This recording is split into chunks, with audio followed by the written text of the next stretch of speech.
What's going on, everyone? Welcome into another edition of the 415ers podcast. Marc, Grandi, Evan Giddings, as always. Appreciate you downloading, rating, subscribing. 5 stars, or even more so, appreciated. Before we dig into all the quarterback news of the day, Marc, both in and out of San Francisco, how you doing? I'm doing well. I haven't had a good weekend. Gearing up for March Madness, really getting in the basketball mode right now, but always, excited to talk some football with you. How are you doing? I'm good because I can officially gamble. Look, this is the only month that I allow myself to dive deep into the degenerate hole that Marc Grandi finds himself in just about, it seems, every single day. But since I don't have, number one, a ton of bread to break, number two, an addictive personality, I give myself the 30 days, 31 days in March to absolutely unleash hell upon my bank account. So I'm doing well, man. I'm ready to roll. Have you placed any bets yet, or are you waiting for the actual NCAA tournament to start? Well, I usually in conference championship week, not to get too deep into the weeds, but I'll pick a team and then just simply ride them throughout the tournament. So when it comes to the West Coast Conference tournament, which has already been underway, St. Mary's gets underway tonight. So they're taking on BYU. I will take them to cover the points. I will also take Gonzaga to cover. And then I kind of got a bit of a toss-up when it comes to the money line for the actual championship game. But then my team around the rest of the country, honestly, I've been only watching like a bunch of Big 12 basketball. Texas is the team that I like. Okay. 6 upperclassmen, Marc, a lot of experience. So handing out some free winners here. That's what we're doing. We'll try our best. We'll check back next episode, see if you got these right. Fingers crossed for you. What about you, Marc? But before we get into football, I am curious what kind of tickles your goose when it comes to the gambling lines. What's been fun recently is a lot of the smaller conference tournaments are going on now. They were, started last week through the weekend and are on now. You mentioned the West Coast Conference. It's similar for like the Big South, the Colonial, a lot of other conferences. So it's been fun just finding the team that has like the one stud in that conference, like the one guy who maybe gets an undrafted call, to the NBA, but who's just miles better than everyone else in that conference, and just ride him and thereby ride his team. And that's been fun. I'm also with you on St. Mary's tonight. We're recording this on Monday. People listening on Tuesday, maybe you found out that we made a bad call, but I'm with you. I'm with you for St. Mary's against BYU. So we'll see how it all goes.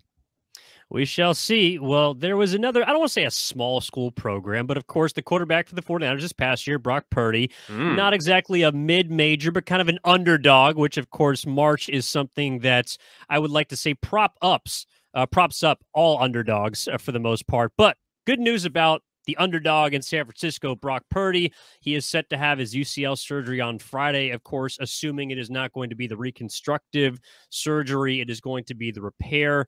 And the timetable at this point, Marc, with Friday, as reported by Matt Barrows, taking about 6 months, that would put Brock Purdy's return date, assuming everything goes well, on September 10th, which happens to be the first Sunday of the 2023 NFL season. So I know we've dug into this ad nauseum, but the fact that we finally have a date, does it at all, I guess, change the way you've been feeling over the last couple of weeks as we've tossed around potential surgery dates? No, it doesn't really change much for me. It's good news, or at the very least, it's not bad news that they are confident enough that the swelling has gone down enough that they are ready to perform surgery. The big thing and the elephant in the room during this entire process, Evan, and you mentioned, we've talked about this a lot, it is once they do actually start the procedure and they, dig into Purdy's elbow to find that torn UCL, it is whether or not they determine if the UCL is otherwise healthy enough to support a repair instead of a full reconstruction.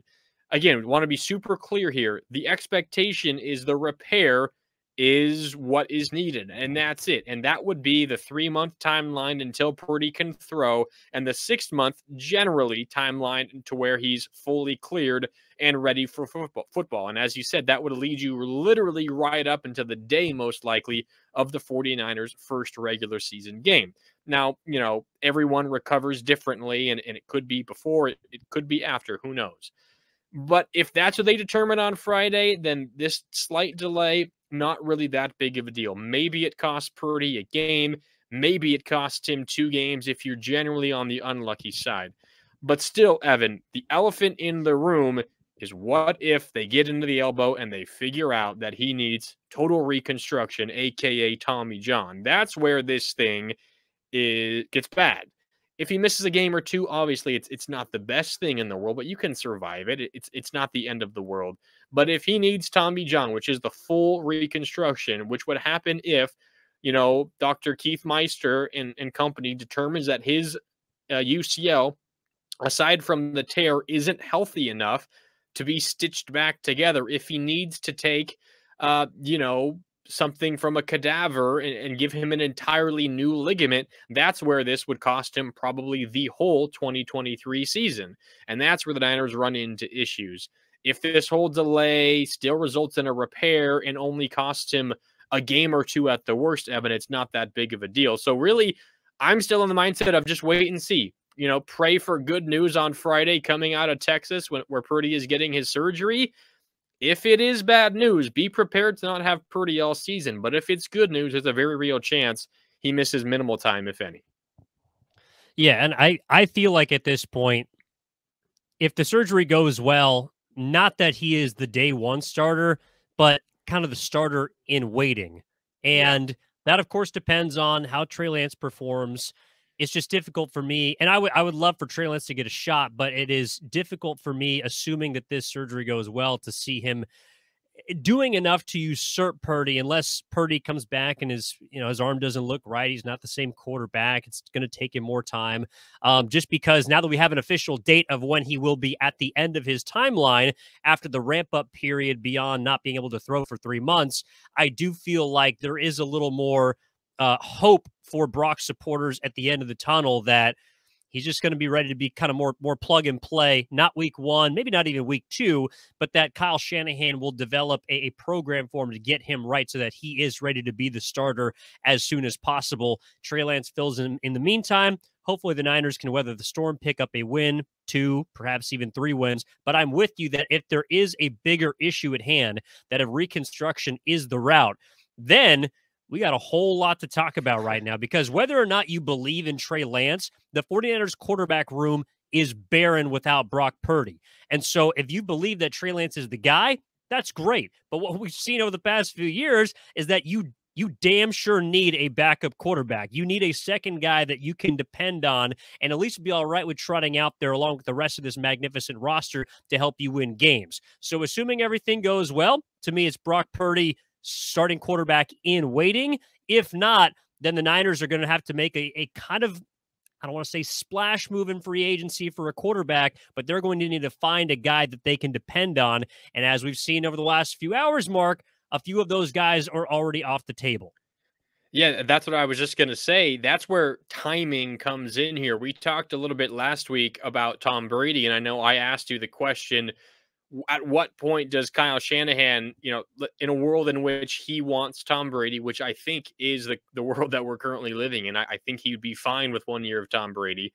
At what point does Kyle Shanahan say, okay, I'm sorry, Tom, like we need an answer now. If not, we have to move on. There's a very real timing element of this as well. Let's assume, again, it would be terribly unfortunate, and it does not seem likely. Let's assume that Purdy needs the full Tommy John reconstruction and is out at the very least for the vast majority of the 2023 season. It would be likely the entire season.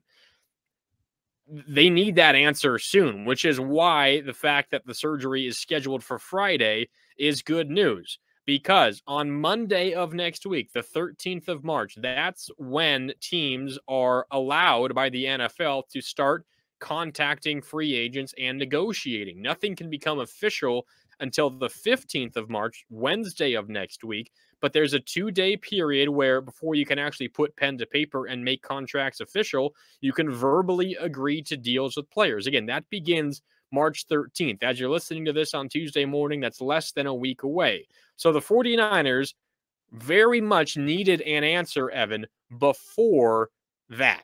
And they're going to get one on Friday, it seems like. Whether it's good news or whether it's bad news, in this hypothetical doesn't really matter because an answer is better than no answer. At the very least, you know then what you need to do. And if Purdy is to miss the whole season, okay, then we got to go figure something else out with your quarterback position. Maybe Kyle Shanahan is willing to hand the reins to Trey Lance again and hope in hopes that things go well. But even if that is the decision, Evan, that's your only other quarterback on the roster. So to your point, even if you're not going out and getting someone who you expect to be the starter, you still need to find at least a semi-capable backup for Trey Lance. And the likelihood is that this conversation is all moot because it seems likely that Purdy will not need to miss the whole season. But that's where the timing matters, Evan, because we're fast approaching the start of free agency. And if this were to get delayed even further and the decision gets pushed down the road even further, the Niners might not be ready to figure out what they need until all other decent options have already been taken off the board. Yeah, it seems like if Kyle Shanahan is at the blackjack table, he may not have eights that he can split, but he's got sixes. It's not ideal, but he's in a situation where if that surgery goes well, then he knows that he's going to have his Brock Purdy and his Trey Lance. He's got his 2 sixes, and he's got to figure the rest out. If Brock Purdy's not there, then he needs to go out and find another 6. And right now, Kyle Shanahan is maybe more so than any other head coach in the NFL aware that the hand you're dealt isn't always the one that you finish the season with. And so right now, there are sure a few quarterbacks out there. The biggest ones, Derek Carr, Geno Smith, are moving on to, well, Geno Smith is in the same destination. Derek Carr is moving on to New Orleans. But Jimmy Garoppolo is going to get paid based on what we've seen those previous 2 guys get. That's going to be out of the 49ers price range. To me, and I know Rich Eisen was kind of turning heads from the NFL Combine, saying that he had heard that Tom Brady had perhaps reached out to a couple of destinations. Miami was one. The other, of course, was San Francisco. And then I think that's when a lot of the other quarterback rumors just started flying in from last year. The biggest one was, of course, that Phillip Rivers had reached out to the 49ers at the tail end of 2022. I can't necessarily blame him. Trying to hop on that bandwagon would have been one that I would try and take advantage of.